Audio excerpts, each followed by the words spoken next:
Hello everyone, কেমন আছেন সবাই? আশা করছি সবাই খুব ভালো আছেন আর সুস্থ আছেন। আর আমিও ভালোই আছি।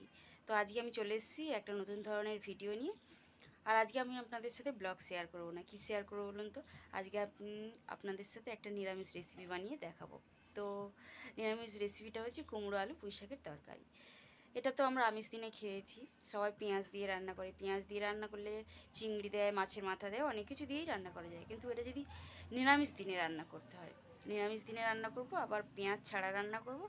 এবং তরকারিটা শুধু ভাতের সাথে না, তরকারিটা রুটি কিংবা মুড়ি সব কিছুর সাথে খেতে খুব ভালো লাগে। আর এটা শুধুও খাওয়া যাবে, এমন টেস্টি হবে।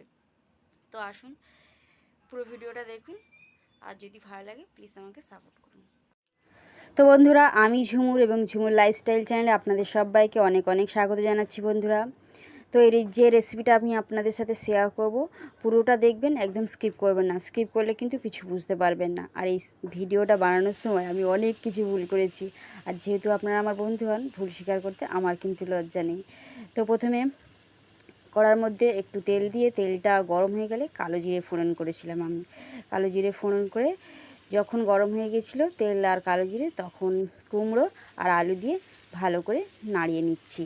আপনারা এখানে চাইলে 5 ফোড়ন, তেজপাতা, শুকনো লঙ্কা ফোড়ন করতে পারেন, কোনো অসুবিধা নেই।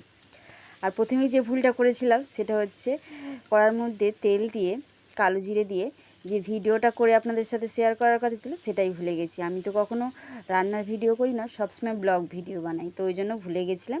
ক্ষমা করে দেবেন বন্ধুরা, সরি সবাইকে। তো যাই হোক, সবজিটা একটু ভাজা হয়ে গিয়েছিলো, একটু হলুদ দিয়ে দেবো, নুন কিন্তু দেবো না। সবজি ভাজার সময় নুন দেবো না, নুন কিন্তু পরে দেবো। নুন যদি দিয়ে দিই তাহলে কিন্তু জল ছেড়ে দেবে, সবজিটা ভাজা হবে না ভালো করে, তাই নুন দেবো না। ওই জন্য জল ছেড়ে দেবে আর কুমড়োটাও গলে যাবে। তো ওই জন্য সবজিটাতে প্রথমে নুন দিচ্ছি না, পরে নুন দেবো। তো হলুদটা দিয়েছিলাম, আর আমি এখানে গুঁড়ো মশলা ব্যবহার করলাম। আপনারা বাটা মশলাও ব্যবহার করতে পারেন, কোনো অসুবিধা নেই।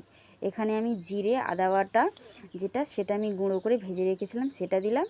আর যেহেতু কুমড়ো তরকারি বানাচ্ছি, লঙ্কার গুঁড়ো তো দিতেই হবে, কিছু তো দিতেই হবে।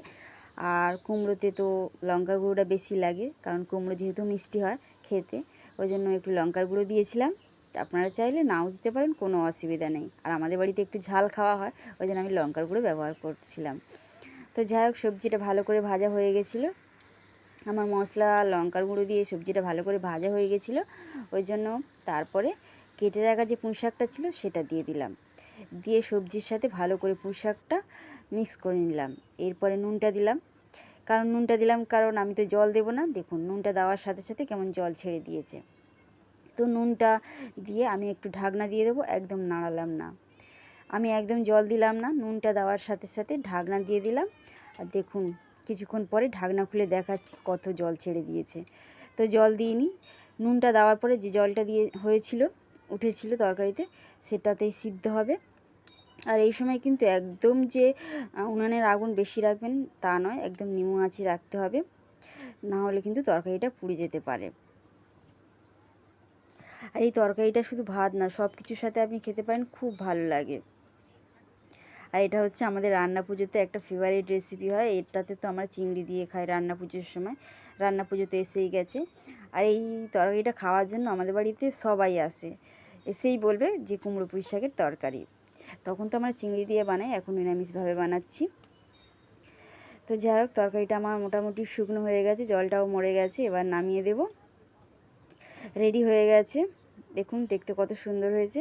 নামিয়ে দেখাচ্ছি।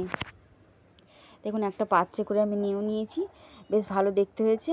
একদিন অবশ্যই বাড়িতে বানিয়ে খাবেন, খুব ভালো খেতে হয়। তো বাড়িতে বানিয়ে খাবেন যখন, দেখবেন সবাই প্রশংসা করবে। হেভি খেতে হয়েছিল বন্ধুরা। এটা তো রুটির সাথে, শীতকালে রুটির সাথে কিংবা মুড়ি দিয়ে খেতে খুব ভালো হয়। একদিন অবশ্যই বাড়িতে বানিয়ে খাবেন। বন্ধুরা, যে রেসিপিটা আমি আপনাদের সাথে শেয়ার করবো বলেছিলাম, তো সেটা তো আমার কমপ্লিট হয়ে গেছে, কুমড়ো আলু পুঁই শাকের তরকারি। তো এই ভিডিওটা বানানোর সময় আমি একটা ভুল তো করেছিলাম, যেটা আপনাদের সাথে স্বীকার করলাম। আরও কিছু ভুল করেছি যেটা আমি বলিনি। যদি আপনারা আমার ভিডিওটা দেখেছেন এবং যদি আপনারা আমার ভুলটা বুঝতে পারেন যে আমি কি ভুল করেছি, তরকারিতে আমি কি দিইনি বা কি দিতে ভুলে গেছি, কি আপনাদের সাথে শেয়ার করিনি, তো যদি আপনারা এই ভুলটা ধরতে পারেন অবশ্যই আমাকে কমেন্ট করে জানাবেন যে আমি কি ভুল করেছি তরকারিতে। তো যাই হোক, আজকের এই ভিডিওটা এই পর্যন্তই রাখছি। আশা করছি ভালো লেগেছে। যদি ভালো লাগে প্লিজ সবাই লাইক করবেন, শেয়ার করুন বন্ধুদের সাথে এবং সাবস্ক্রাইব করে আমার পাশে থাকবেন।